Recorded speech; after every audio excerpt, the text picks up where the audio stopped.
Welcome to another Throwback Thursday, where this week we take a look back at an absolute classic, that is The Good, the Bad and the Ugly. Released in 1966 and later in 1968 in the US and directed by the legendary Sergio Leone, this spaghetti western has left an indelible mark on the world of cinema, influencing filmmakers and musicians alike, as well as shaping not only the future of the genre, but film in general, and setting a standard for storytelling that resonates even today. The Good, the Bad and the Ugly stands as a monumental work that has had a profound impact on filmmakers across multiple generations. The film's distinctive visual style, characterised by Leone's masterful use of wide-angle shots and extreme close-ups, has become a hallmark of the spaghetti western genre, which has also been used in other genres. One of the most notable filmmakers who has not only embraced some of these visual styles and techniques, but made them his own, is Quentin Tarantino, a maestro of modern cinema who has often cited Leone as a major influence on his own work, paying homage to the intense close-ups and epic landscapes that characterise The Good, the Bad and the Ugly. Examples of this can be seen in his films Inglourious Basterds, Reservoir Dogs and Pulp Fiction. You can also see the influence in other films such as Kill Bill Volume 2, The Hateful Eight and Django Unchained. The influence of this film isn't just with filmmakers, but with musicians as well. Metallica have started their live shows with Ecstasy of Gold by Ennio Morricone since 1983, which was the idea of then manager John Zazula, aka Johnny Z, who is a huge fan of Ennio Morricone and the film alike. However, it is probably fair to say that Sergio Leone himself was influenced by other filmmakers, such as Akira Kurosawa with his first film and the first of the unofficially named Dollars trilogy or Man with No Name trilogy, A Fistful of Dollars being an unofficial remake of Kurosawa's Yojimbo, but that's a whole different story. Leone's innovative techniques in storytelling and in cinematography are evident throughout the film. The use of long, sweeping shots to build tension, the juxtaposition of extreme close-ups with expansive landscapes, and the deliberate pacing that allows the audience to savour every moment are all testament to Leone's artistry. The film's climactic three-way duel, or truel, is a testament to suspenseful pacing and expert editing, remains a benchmark for tension building in cinematic history. The music swells to its peak before ending in an instant. This is what makes this film's climactic end duel and its predecessors for a few dollars more so powerful. There is no build-up to a long drawn-out action sequence, but a long build-up to an ending. This build-up is to a winning gunshot to end the duel, and in turn, bringing the film's main narrative to a close.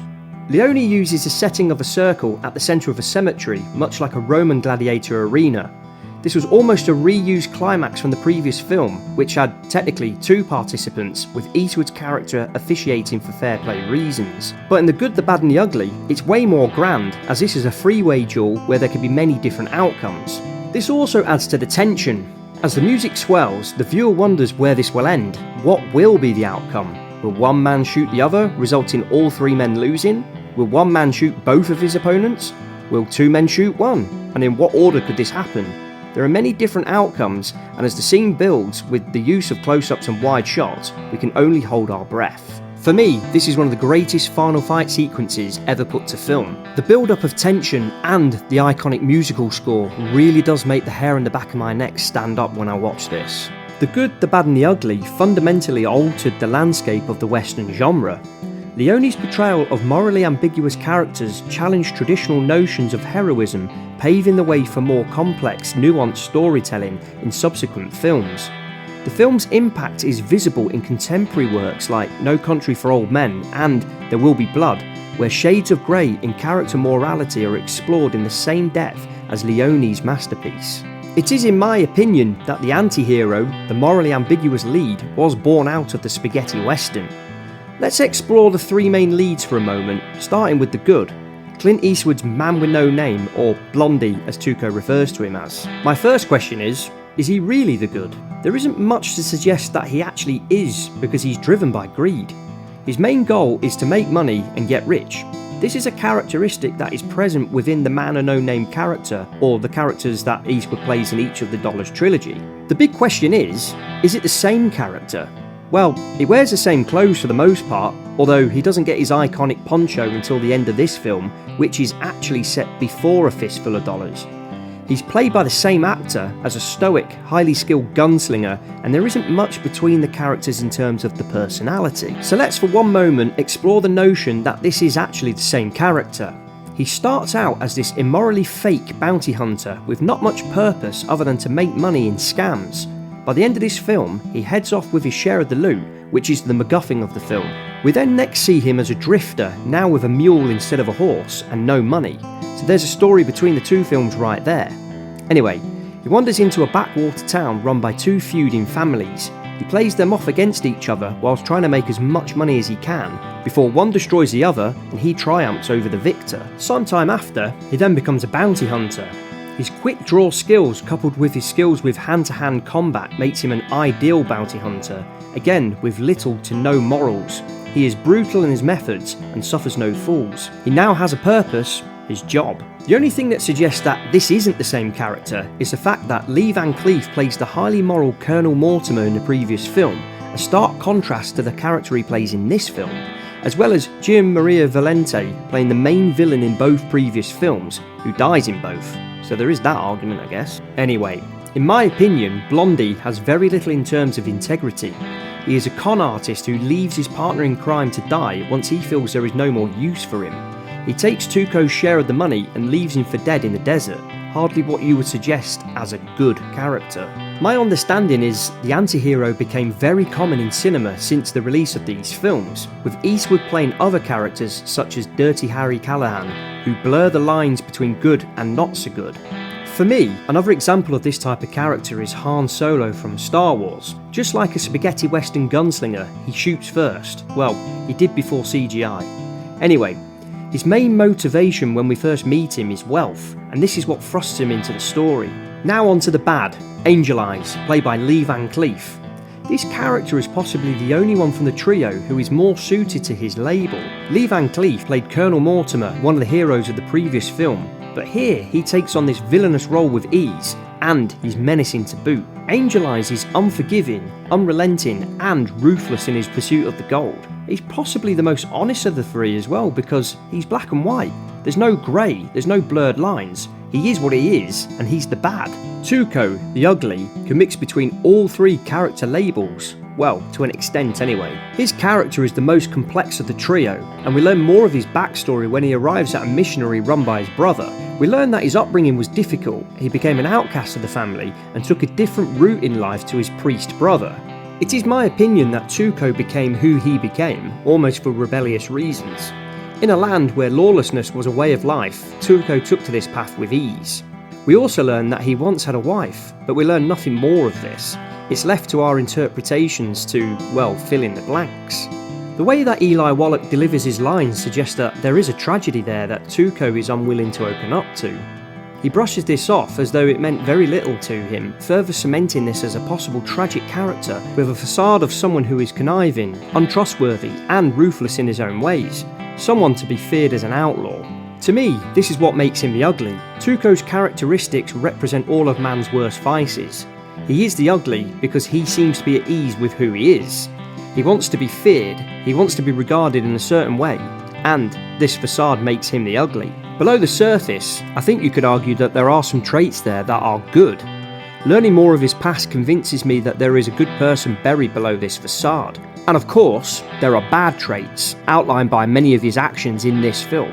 Although Eli Wallach steals the show here, his performance is complemented alongside both Eastwood and Van Cleef. Each character serves as a vital cog within the machine of this story. To me, it doesn't really work if one of the three is missing. Angel Eyes does vanish for a large portion of the film, which does allow for Blondie's and Tuco's relationship to blossom somewhat. But this relationship is built upon weak foundations. Each has knowledge as to the whereabouts of the gold, and they need one another to achieve their goal as part of a reluctant partnership. Their trust for one another is held together by the fact that each has knowledge that the other one needs. Without it, they cannot achieve this goal. Their reluctant partnership is strengthened due to Angel Eyes' pursuit of this gold as well. The enemy of my enemy is my friend, as they say. Blondie actually has a choice here. He can either partner up with Tuco or with Angel Eyes. He chooses Tuco because maybe in Blondie's mind he sees Tuco as someone that can be manipulated, more of a lesser of two evils. This is also what could make Blondie the ugly. Both Blondie and Tuco are willing to work together to find the gold and to defeat Angel Eyes. In the end, we think Blondie is going to leave Tuco hanging as a final act of revenge, but the good side comes to the surface and he allows Tuco to claim his share. But not exactly heroic actions though, are they? In order for Angel Eyes to become the true villain, you need Blondie and Tuco to work together. Granted, Tuco and Blondie do try to kill each other, but that again is the blurring of the lines. Clint Eastwood, who portrayed the enigmatic man with no name, was initially offered the role of the villainous Angel Eyes, but opted for the more morally ambiguous protagonist, a choice that would define his career, and this being very similar to the characters he portrayed in the previous two films. Eli Wallach, the charismatic bandit Tuco, once revealed that the production team deliberately misled him about the film's climax, capturing his genuine surprise and adding to the authentic layer to the final scenes. In my opinion, Lee Van Cleef's portrayal of Angel Eyes really did solidify his status as one of the genre's quintessential villains. Another interesting thing about the production of this film was the number of incidents that seemed to occur, many of which Eli Wallach was on the receiving end of. Wallach was almost poisoned on set when he drank from a lemon soda bottle, not knowing that this was in fact acid to be used for the bags filled with gold to help them to split open more easily. He had to drink a lot of milk afterwards with a mouthful of sores.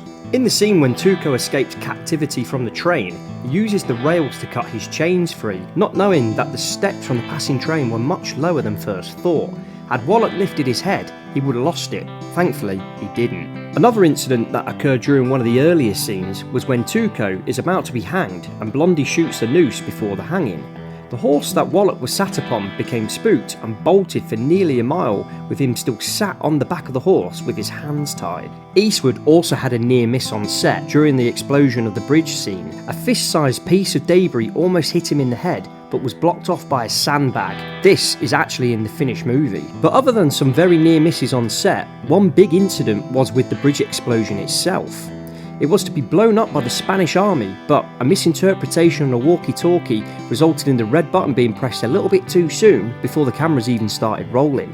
This is actually homaged in the action comedy Tropic Thunder. The crew member who spoke the wrong word down the walkie-talkie was sacked by Leone and fled the set in his car. The Spanish army agreed to rebuild the bridge, which apparently only took one night, so that they could get the shot, but only if the crew member was given his job back, which they did, and the rest is history. To go back into the musical score for a moment, it is fair to say that Ennio Morricone's iconic musical score for The Good, the Bad and the Ugly is a symphony of brilliance that has reverberated through the decades. The hauntingly beautiful melody, driven by the iconic whistling and howling that is actually supposed to mimic the sounds of coyotes, has not only influenced subsequent film scores, but also inspired musicians across genres, as mentioned at the top of this review. Morricone's innovative use of unconventional instruments, including the distinctive twang of an electric guitar, added a layer of intensity and drama to the film, forever changing the landscape of film music. In conclusion, The Good, the Bad and the Ugly remains a cinematic triumph, with its influence echoing through the corridors of film history. From its innovative filmmaking techniques to its unforgettable musical score, the film has left an indelible mark on the art of storytelling. As we revisited this timeless classic, we are reminded of the enduring power of cinema to shape culture and inspire generations of storytellers and artists. As with the previous films in the trilogy, and with many other spaghetti westerns, many different languages were spoken on set, with only the three lead actors speaking English. Wallach communicated with Leone in French and acted as an interpreter between the director and the other two leads. There were many different people from many different nationalities on set, all delivering their lines in their own native tongue. All dialogue was to be dubbed later on a soundstage, but this didn't seem to be an issue during filming to allow people to speak in their own language. This doesn't really detract from the performances, but the overdub is clear to see.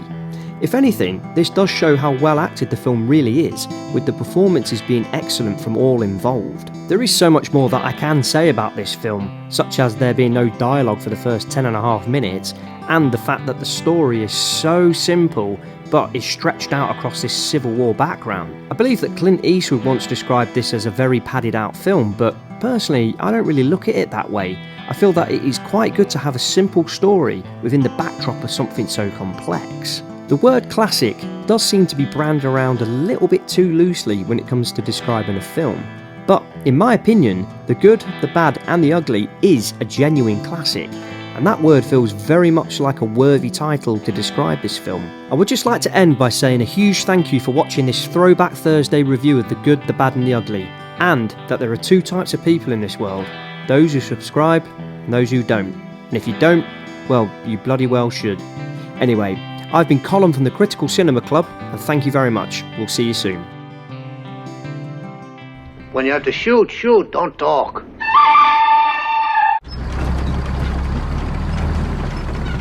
Boy, do you think Hitler'd us for a chocolate bar? I hope so.